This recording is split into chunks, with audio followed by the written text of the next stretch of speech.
Hello friends, welcome to my YouTube channel. आज हम start कर रहे हैं ऑपरेटिंग सिस्टम कि बेसिकली ऑपरेटिंग सिस्टम क्या होता है, कैसे कैसे वर्क करता है, वो सब चीज़ें हम देखेंगे। जैसे कि आपने पहले ही देखा होगा बचपन में कि हम बचपन से ऑपरेटिंग सिस्टम पढ़ते हुए आ रहे हैं। ठीक है। ऑपरेटिंग सिस्टम क्या है? कोई भी लैपटॉप ओपन हो रहा है, जा रहा है, मतलब खुल रहा है, कोई भी मोबाइल खुल रहा है, वो सब चीज़ें मतलब जो भी चीज़ें हो रही है हमारे लैपटॉप में, जो खुल रहा है, पढ़ मोबाइल खुल रहा है, तो वो सब चीज़ें हम ऑपरेटिंग सिस्टम की वजह से ही हो रही है। अगर ऑपरेटिंग सिस्टम है वही हमारा सब चीज़ें ऑपरेट करता है, जितनी भी चीज़ें हैं वो सब चीज़ें। तो जैसे हम मोबाइल खोलते हैं, मोबाइल बंद करते हैं, काम को जो भी काम कर रहे हैं वो भी प्रोसेस चलता है इसमें अंदर। जब हम वेबसाइट खोलते हैं, जो भी हम विंडो खोल रहे हैं, बहुत सी चीज़ें हम विंडो खोल रखते हैं, तो वो सब चीज़ें जो भी हो रही है वो सब हमारे क्या ऑपरेटिंग सिस्टम की वजह से हो रही है। ऑपरेटिंग सिस्टम भी से हमारे अच्छे से ऑपरेट करता है। ठीक है। तो हम आगे देखेंगे ऑपरेटिंग सिस्टम क्या होता है, कैसे कैसे वर्क करता है। ठीक है। तो सबसे पहले हम देखते हैं ऑपरेटिंग सिस्टम क्या होता है, कैसे कैसे वर्क करता है। यहाँ लेता हूँ पेन। ठीक है। एंड स्टार्ट करते हैं। ऑपरेटिंग सिस्टम क्या है? What is operating system? Operating system क्या होता है, कैसे कैसे वर्क करता है। ऑपरेटिंग सिस्टम क्या है? OS is the program that after being initially loaded into a computer by a boot program मैंने all the other application program in the computer। क्या एक तरह का प्रोग्राम होता है जब मैं कोडिंग से प्रोग्राम है, ऐसी एक ओएस क्या है, हमारे एक तरह का प्रोग्राम है। ठीक है। ये क्या होता है, मतलब जो हमें पहले देखते हैं हमें बूट प्रोग्राम। बूट प्रोग्राम क्या होता है? जब भी हमारा कोई भी कंप्यूटर है या हमें कोई भी मोबाइल है, हम उसे ओपन करते हैं। ठीक है। जैसे हम उस खोलते हैं सबसे उसमें क्या होता है, बूटिंग होती है। एक तरह की हमारी लोडिंग होना शुरू होती है। जब हम मोबाइल कोई भी नया मोबाइल खोलेंगे तो उसमें क्या हमारी सबसे पहले लोडिंग होगी। तो लोडिंग में क्या है, हमारी क्या होता है, बूटिंग होती है सबसे पहले मोबाइल की। वो क्या करता है, सब चीज़ जितनी मेरे ऐप्स हैं, कोई भी चीज़ें हैं, सब एप्लीकेशन है, उन सबको क्या लोडिंग करने में मदद करता है। ठीक है। इस सबसे पहले जब हम मोबाइल खोलते हैं, कोई भी नया मोबाइल लेते हैं, ठीक है, तो सबसे पहले लोडिंग होती है। तो क्या तो सारा बूटिंग होती है, मतलब क्या उसका ऑपरेटिंग सिस्टम कंप्यूटर शुरू कर देता है। वो सब चीज़ों का प्रोसेस करता है। जैसे सारी चीज़ें जो भी हमारी एप्लीकेशन होती हैं, जो भी प्रोसेस होते हैं, जो भी हमें मेमोरीज मैनेज करता है, सब मैनेज करता है। सबको लाइन से लगाते हैं, प्रोसेस काम करने लगते हैं। इसमें क्या ऑपरेटिंग सिस्टम हमारी मदद करता है। तो मतलब मेन क्या ऑपरेटिंग सिस्टम होना चाहिए हमारा, जब भी हम कोई भी लैपटॉप में वर्क कर सकते हैं, मोबाइल में वर्क कर सकते हैं, कोई भी इलेक्ट्रॉनिक चीज़ में हम वर्क कर सकते हैं। वरना अगर हमारे पास ऑपरेटिंग सिस्टम नहीं होगा तो वो ओपन ही नहीं होगा, खुलेगा चलेगा ही नहीं ऑपरेटिंग सिस्टम में से। तो ऑपरेटिंग सिस्टम ही क्या करता है, ऑपरेटिंग सिस्टम हमारा जो चीज़ को मैनेज करता है। जो भी हमारा प्रोसेस होगा, जो भी हमारी मेमोरी होगी, जो हमारी एप्लीकेशन होंगी, जो हमारी उसमें एप्स होंगी, वो सब चीज़ें क्या हमारी जो हमारी वैसे वो सब चीज़ें वही हमारी मैनेज करेगा। ठीक है। वो मैनेज करने में हमारी मदद करता है।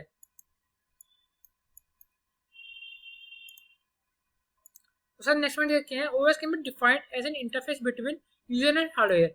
ये क्या है डिफाइन करता है इंटरफेस? मतलब इंटरफेस क्या है, मतलब क्या है इसका, यूजर एंड हार्डवेयर। और देखो हमारी यूजर की जो लैंग्वेज अलग होती है, हमारी जो हार्डवेयर कंप्यूटर लैंग्वेज अलग होती है।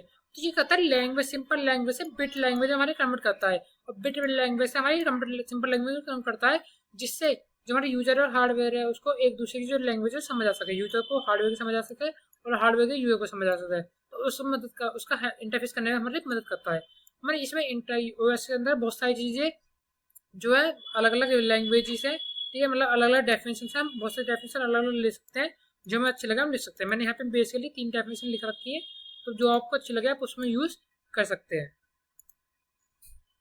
तो थर्ड वाली क्या कहते हैं, हमने फर्स्ट पढ़ लिया, सेकंड पढ़ लिया, थर्ड क्या कहता है, वो है responsible execution of the process, resource allocation, memory management and distributing. वही इसमें बताया ओएस है, और चीज़ें रिस्पॉन्सिबल चीज़ें रिस्पॉन्स करता है, जितने हमें प्रोसेस होते हैं उसको रिस्पॉन्स करने में मदद करता है, हेल्प करता है, सही प्रोसेस चल रहे हैं। मेमोरी और रिसोर्स एलोकेशन में मदद करता है, मेमोरी मैनेजमेंट करने में मदद करता है। मतलब बहुत सी चीज़ें हमें करना है ओएस की मदद हमारी करता है। तो ओएस ही मेन पार्ट होता है। ओएस हर चीज़ में, मोबाइल हो या लैपटॉप हो, ओएस का हमारा मेन पार्ट होता है। अगर ओएस होता है तो हमें चलेगा, नहीं तो हमारा कुछ भी चीज़ नहीं चलेगा। देन इसमें जैसे हमारा क्या आता है, कुछ टाइप आते हैं ओएस की, जैसे हम करते हैं, हम एक टाइप का पढ़ेंगे। ठीक है। तो पहले इसे हटा देता हूँ मैं। तो फर्स्ट टाइप क्या आता है हमारा, फर्स्ट टाइप है हमारे फाइव टाइप है, बेसिकली फोर आते हैं। Batch, real time OS, multi processing operating system, multi programme operating system. एक हम लगाते हैं मल्टी टास्किंग भी। ठीक है। तो इसे एक करके आगे देखिए, अभी देखते हैं क्या होता है, कैसे कैसे वर्क करता है। देन सबसे पहले आता है बैच प्रोसेस। बैच प्रोसेस क्या होता है, इसमें कहते हैं हमारे अलग अलग बैच में आते हैं। जैसे मान लीजिए हमारे पास 10 प्रोग्राम, 10 का टास्क है, तो चार जो ने चार एक को दे दिए, चार एक को दे दिए, और दो एक को दे दिए। तो हमें क्या है, हमने चार का अलग बैच बना दिया, चार का अलग बैच से दो का अलग बैच बना दिया। तो इसी तरह हम अलग अलग बैच, हम क्लास होते हैं, क्लास में अलग है, साइंस का बैच अलग है, मैथ्स का बैच अलग है, हिंदी का बैच अलग है। तो इस तरह से हम अलग अलग बैच में बांट देते हैं, डिस्ट्रीब्यूट कर देते हैं। तो जो भी हमें एक टास्क है, सिमिलर टास्क है, उसको अलग अलग जनों में बांट देते हैं, अलग अलग उसके बैच बना देते हैं। देन हम देखते हैं नेक्स्ट क्या था, real time. Real time OS क्या होता है, रियल टाइम ओएस में क्या होता है, जब हम इमीडिएटली हमारा जो होता है प्रॉब्लम इमीडिएटली सोल्यूशन होता है। जो हमारी प्रॉब्लम है, हमें एक प्रॉब्लम है इमीडिएटली, उसका इमीडिएटली सोल्यूशन लिख लेगा हम। और तो रियल टाइम में क्या होता है, जैसे हमें कोई भी प्रॉब्लम आई तो उसका हैंड टू सोल्यूशन लिख लेगा, इमीडिएटली सोल्यूशन निकलता है रियल टाइम में कि हमारे कोई भी प्रॉब्लम कोई भी एरर आया उसका हैंड टू हमारा सोल्यूशन निकालना कि सोल्यूशन क्या होगा और फिर आगे कैसे वर्क करेंगे। तो हमारा रियल टाइम प्रॉब्लम ओएस।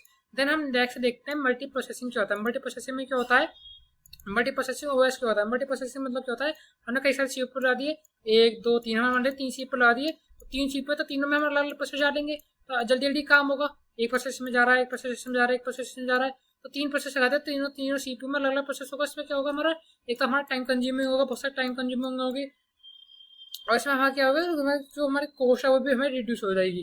जो हमारे सीपीयू लगाते हैं कॉस्ट हमारी रिड्यूस होगी, टाइम मैनेजमेंट भी बचेगा, हमारा टाइम मैनेजमेंट जल्दी जल्दी काम हो जाएगा, रिड्यूस टाइम भी रिड्यूस होगा। ठीक है, तो इस वजह से मल्टी प्रोसेसिंग में बहुत सारे सीपीयू लगाते हैं, इसमें बहुत सारे हमारे प्रोसेस जो हमारे वर्क कर रहे हैं। देन हम देखते हैं मल्टी प्रोग्रामिंग। मल्टी प्रोग्रामिंग क्या होता है, मल्टी प्रोग्रामिंग क्या, हमारे सीपीयू एक ही होता है लेकिन हमारा उसमें जो हमारा प्रोसेस है वो चलते रहता है। उसमें क्या होता है, हमारा स्विचिंग करते रहते हैं प्रोसेस, एक प्रोसेस हो गया दूसरा प्रोसेस, दूसरा हो गया कंप्लीट, तीसरा हो गया फोर्थ, चौथा। तो इसमें क्या है ना, बहुत सारे चलते रहते हैं, इसमें हमारा स्विचिंग प्रोग्राम भी चलती रहती है। स्विच हम जो हमारा सीपीयू से जो है हमारा उसमें हम स्विच करते रहते हैं अपने जो हमारा प्रोसेस है उसको। देन ला सकते हैं मल्टीटास्किंग। मल्टीटास्किंग में क्या होता है, मल्टीटास्किंग का मतलब है एक साथ ही बहुत सी चीज़ें चला रहे हैं। जैसे हम अभी लैपटॉप खोलते हैं तो लैपटॉप में हम पेंटिंग भी कर रहे हैं, हमने नोटपैड भी खोल रखा है, हमने VS कोड भी खोल रखा है, हमने गूगल भी खोल रखा है, हमने बहुत सारी चीज़ें में एक साथ हमारी चल रही है। तो हमारे साथ आता है, इसमें आता है हमारा मल्टी प्रोग्रामिंग मल्टीटास्किंग में। ठीक है, जिसमें आपको एक एग्जांपल दिखाता हूँ।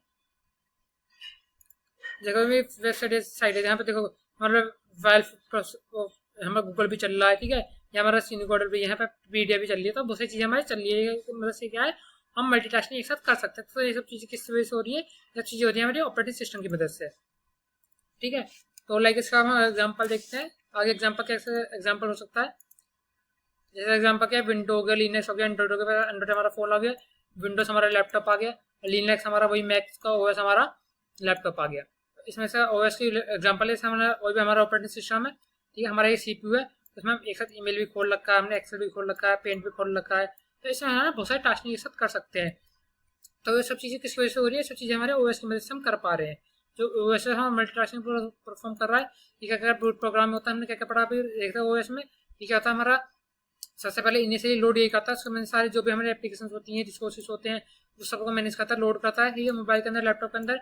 देन ये हमारा इंटरफेस होता है यूजर और हार्डवेयर की, जो लैंग्वेज है, लैंग्वेज को बिट लैंग्वेज है, बिट लैंग्वेज को लैंग्वेज में ट्रांसफर करने के लिए। और ये हमारा रिस्पॉन्सिबल होता है, हमारे जितने प्रोसेस होते हैं, रिसोर्स एलोकेशन होते हैं, मैनेजमेंट होता है, उस सबको ये रिस्पॉन्सिबल होता है एक्सिक्यूशन करने के लिए। देन हमने इसका ओएस के टाइप्स पढ़े, क्या होते हैं, बैच ओएस होता है जिसमें अलग अलग बैच बनाते हैं। ठीक है, सिमिलर टास्क के। रियल टाइम ओएस होता है, रियल टाइम ओएस में हमने क्या पढ़ा, जब मैंने इमीडिएट कोई भी प्रॉब्लम होती है तो इमीडिएट हमारा सोल्यूशन निकलता है। देन हमने मल्टी प्रोसेसिंग ओएस पढ़ा, ओएस में इसमें क्या होता है, हम बहुत सारे सीपीयू लगाते हैं, अलग अलग प्रोसेस चलते हैं, अलग अलग प्रोसेस डाल देते हैं। देन हमने पढ़ा मल्टी प्रोग्रामिंग। मल्टी प्रोग्रामिंग का था, हमें एक सीपीयू आता है, हमारा स्विचिंग चलती रहती है, एक गया दूसरा, एक गया दूसरा है। देन हमारी मल्टीटास्किंग है, हमने एग्जाम्पल देखा मल्टीटास्किंग में क्या होता है कि हमारा एक साथ हम बहुत सी चीज़ चला रहे हैं, एक्सेल, ईमेल, पेंट, मतलब बहुत सी चीज़ें चला रहे हैं, तो हमारा इसमें क्या है, मल्टीटास्किंग आता है। एग्जाम्पल के लिए विंडो, लिनक्स, एंड्रॉइड हो गया। सो आया आपको समझ आएगा ऑपरेटिंग सिस्टम का था बेसिकली था। नेक्स्ट में हम पढ़ेंगे कि सीपीयू शेड्यूलिंग एल्गोरिथम क्या होता है, कैसे कैसे वर्क करता है, इसमें कैसी चीज़ें होती हैं, सब देखेंगे। सो आज के ट्यूटोरियल में इतना ही। आया आपको वीडियो अच्छी लगी होगी, अगर कुछ भी डाउट हो तो कमेंट सेक्शन में पूछ सकते हैं। Thanks for watching my video. अगर आपको वीडियो अच्छी लगी तो please like, comment, subscribe my channel. Thank you.